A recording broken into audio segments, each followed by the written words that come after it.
a driver's license last week, just like we always. Okay. Alis na ako, te. Bye! Ilak mo, te, kasi pag nasa CR kayo, hindi mo alam sino papasok. Wala akong susi. Bye, te. Hello, ka-vlogs! So, excited si Inday kasi almost 2 months kaming walang day off. Gawa ng katatapos lang kasi ang 3rd lockdown dito sa Israel. Kaya ngayon, ito yung kauna-unahan kong day off after 3rd lockdown. So, samahan niyo ako kung saan tayo pupunta ngayon. Magdi-day off tayo. Ipapasyal ko kayo ng kaunti dito sa Israel.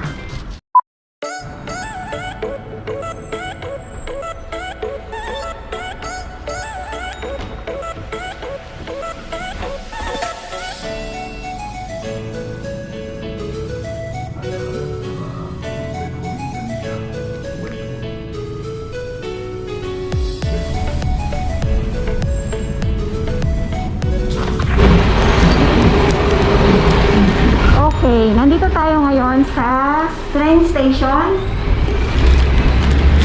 Nandito na tayo ngayon sa train station. Sasakay tayo ng train papuntang Tel Aviv. So, naninibago ako kasi almost 1 year ata akong hindi nakapunta dito. Grabe, nakakapanibago. Para akong galing sa kulungan, tapos biglang nakalabas. Ganun yung pakiramdam ko ngayon. Magpapaload nga muna ako. I want to put money here. שימי אותו. ככה, עכשיו תרימי למעלה. כמה את רוצה? 100. 100. קודם כל את לוחצת פה. כן. אין אנגלית? עכשיו 100. יש אנגלית. Okay. תחכה. תחכה. יותר טוב. אנגלית. אנגלית. שמת כרטיס. כן. עכשיו. פה, כן. 100 זה פה. ועכשיו אשראי. עם צ'יפ קדימה. כן, בדיוק. עד הסוף. תכניסי עד הסוף. זה סוף. ולמשוך. למשוך מהר ככה. מהר. זהו. לחכות. ולחכות. בסדר. תקחי את הקבלה. זהו? זהו. זהו. Thank you. שים מסכה, אדון, אתה לא יכול לפתוח פה ככה לנו. Vlogger? May napanood akong vlogger. Anong pangalan niya? Nakalimutan ko. Dahil Friday ngayon, walang train. Kaya tayo ay mag-uutubus.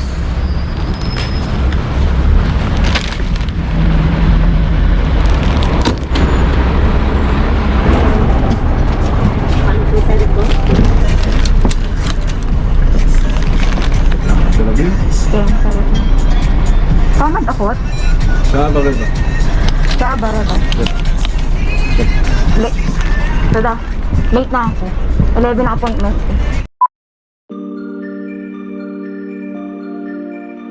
Hello Kabilabs! For those who are new to my channel, welcome to Israel. Make sure to ring the notification bell para updated ka po sa mga ganito nating mga ganap on our next vlogs. And shout out nga pala kay Ate Kat na nakasabay ko sa bus station na ngayon ay friend ko na sa FB. 1 hour and 15 minutes ang biyahe namin papuntang Tel Aviv. Gusto nyo ba kaming samahan?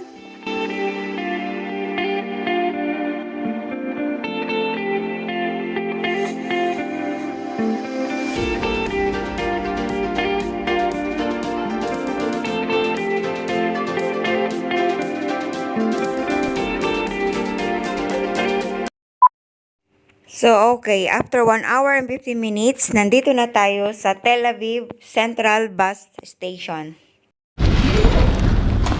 Okay, hello ka-vlogs. So, late na tayo sa appointment natin. Ang oras ngayon ay 11:20 na. And nandito tayo ngayon sa 7th floor. Ito yung sinasabing Central Bus Station dito sa Tel Aviv. Then, ano siya, mall siya, mall. Pero grabe mall naman to, walang ano, hindi na ganang elevator. Ang escalator pala. Diyos mio, Marimar.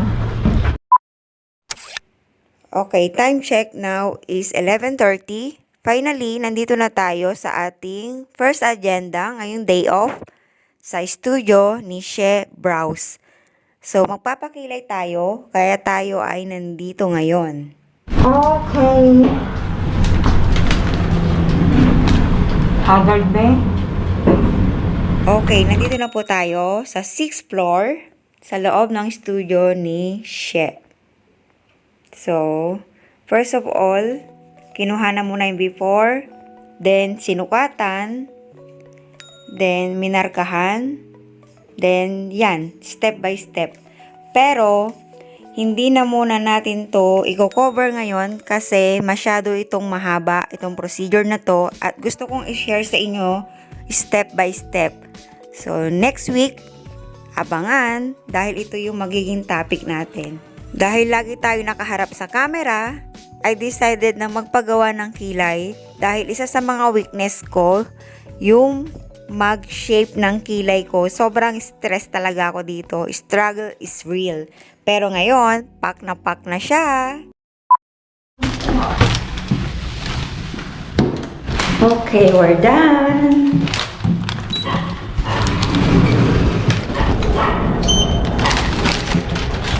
Hulaga.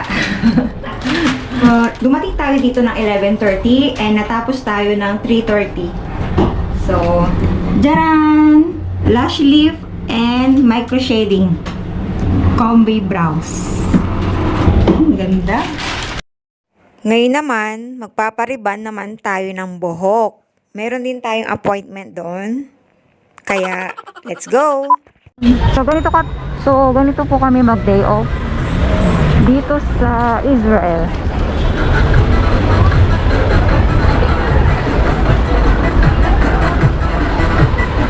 So, sarado naman na si Rowan 1. Kaya dito sila.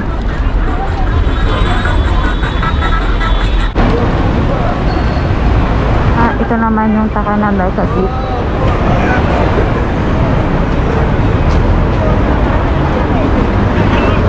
Ganito po yung itsura ng mga apartment namin dito. Kung titignan nyo mga lumang building. Kasi kung mga bagong building ang rerentahan ng mga Pilipino dito, hindi namin afford. And hindi kami naghahanap ng magandang apartment kasi umuwi lang naman kami sa apartment tuwing day off. Nagdi-day off lang po kami once a month. Yung iba naman kung kailan lang maisipan. So, balang araw, stay tuned lang kayo sa aking channel. At dadaling ko kayo sa mga apartment dito kung anong mga itsura sa loob. Hello Kabilabs! So, isa sa mga gagawin natin ngayong day off natin is magpapariban. So, ito talaga yung itsura ng buhok ko. So, ito yung aking before riban. So, i-update ko kayo from time to time kung ano na yung itsura ng ating buhok.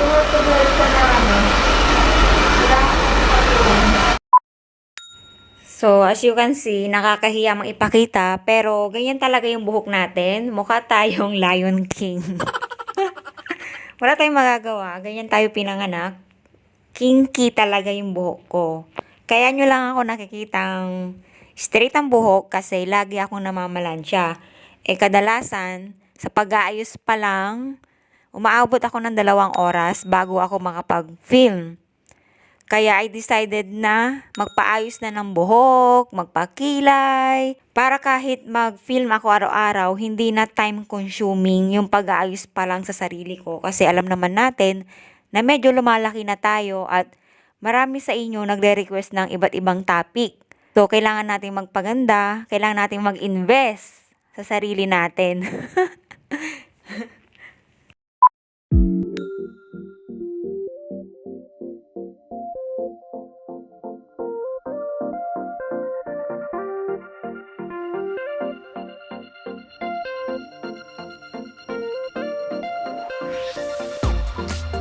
Okay, now naman, binababaran na siya ng gamot. So, after 20 minutes, tsaka daw titignan kung kamusta ba siya. Ganito yung itsura ng buhok ko after ng first wash. So, update lang tayo. Mamaya ulit.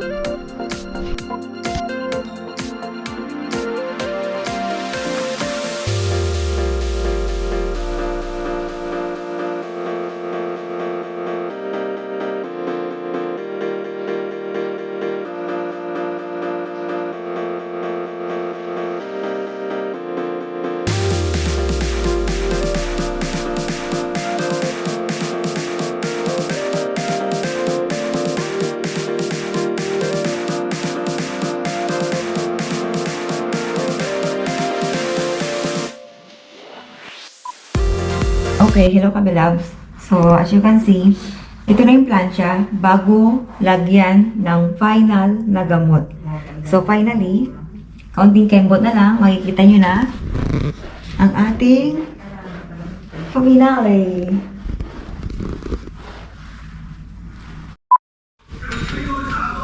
So, ito na po yung final na gamot.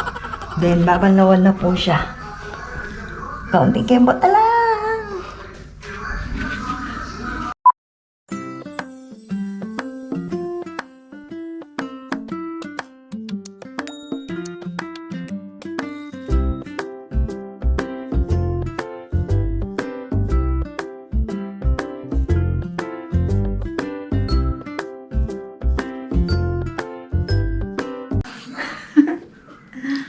Okay.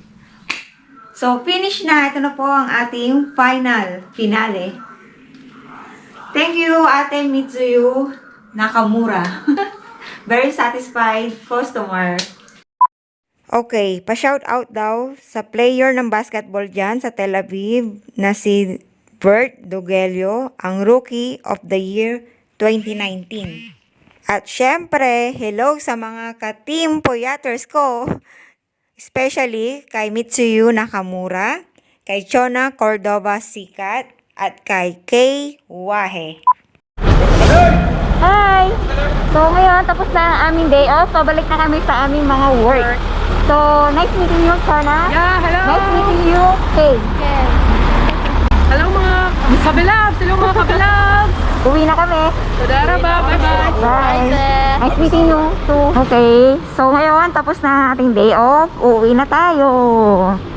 So, ito yung sasakyan. Say hi pa! Hi pa! Hi pa! Ken! So, ito yung sasakyan.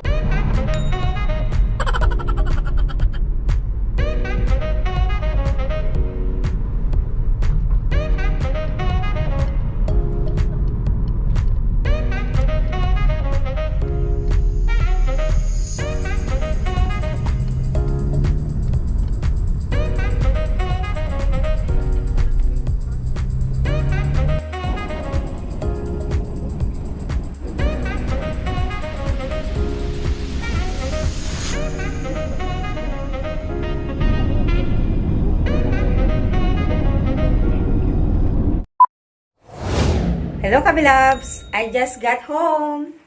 So, natapos na po ang ating malupit na day off. Bakit siya malupit? Kasi totally makeover yung pinagawa natin. And kung nakikita nyo, ito na siya. Arte-arte. So, kung nakikita nyo, yung kilay ko, sobrang tapang pa kasi magpipade pa raw yan habang lumilipas yung araw. So, very satisfied ako sa pinagawa ko kasi ganyan talaga yung gusto ko. Yung parang Israeli. Ganyan kasi yung mga kilay nila. Then, nagpa-lash lift din tayo at nilagyan nila ito ng tint. Yan o. After ko magpagawa ng kilay, siya kapilik mata, nagpaayos tayo ng buhok. So, yun yung pinaka malupit sa lahat kasi walang tulugan. Hindi ko na pinakita si, yung gumawa sa akin kasi ayaw niya magpakita. And, yan, as you can see, wala akong tulog. As in, magdamagang kaming gising. Literal na tis ganda.